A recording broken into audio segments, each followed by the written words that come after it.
అహో ఒక మనసుకు నేడే పుట్టిన రోజు, అహో తన పల్లవి పాడే చల్లని రోజు,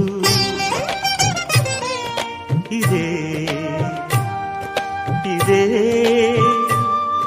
కుహు స్వరాల కానుక, మరో వసంత గీతిక జనించు రోజు. అహో ఒక మనసుకు నేడే పుట్టిన రోజు, అహో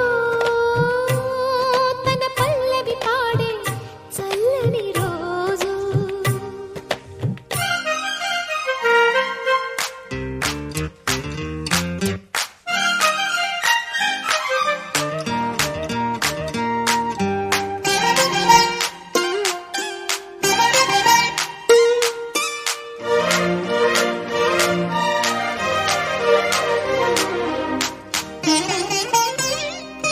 మాట పలుకు తెలియనిది, మాటున ఉండే మూగమది, కమ్మని తలపుల కావ్యమయే కవితలు రాసే మౌనమది.